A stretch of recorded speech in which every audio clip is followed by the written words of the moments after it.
Meanwhile, negotiations at COP30 in Brazil stretched well past their scheduled hours, with talks continuing late into the night as major disagreements threaten progress. Brazil, which is hosting this year's summit in the Amazon city of Belém, has set a hard deadline for countries to reach substantial agreement by Tuesday.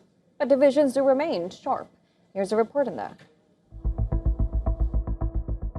In Belém's rainforest heat, the pressure is just as intense inside the COP30 conference halls. Brazil is pushing delegates to deliver what it calls a significant part of the negotiations by Tuesday evening. Delegates now face overnight sessions, scrambling to narrow gaps that have barely budged since the talks opened.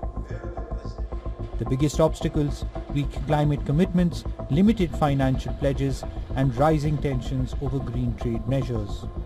China and India are leading a strong push against what they call unilateral trade barriers, specifically targeting the European Union's Carbon Border Adjustment Mechanism, or CBAM.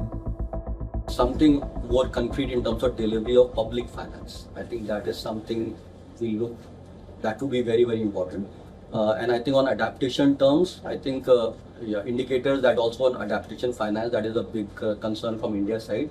How do you measure it, and how do you actually end up delivering, creating some kind of systems for that? The system, set to take full effect in 2026, places tariffs on carbon-intensive imports like steel, cement and fertilizer. The EU defended the policy on Monday, insisting CBAM is essential for climate integrity, not an act of protectionism. Officials said the bloc will not be lured into renegotiating it within COP30. UN climate chief Simon Steele urged delegations to move quickly, warning that if tough issues are left until the final hours, everyone loses.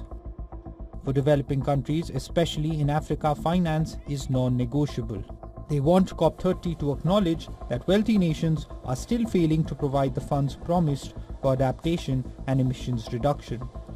But major emerging economies, including China and Saudi Arabia, are resisting any language suggesting they must do more. On fossil fuels, tensions are just as high.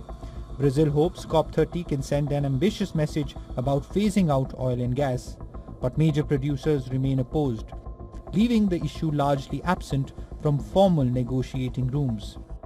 With the deadline approaching and divisions still deep, negotiators in Belém face a long road in the coming hours. COP30 is set to close Friday, but many here believe the real battle begins now. There is still time to keep the rising global temperatures below 1.5 degrees centigrade, with the windows closing. As stewards of God's creation, we are called to act swiftly with faith and prophecy to protect the gift He entrusted to us.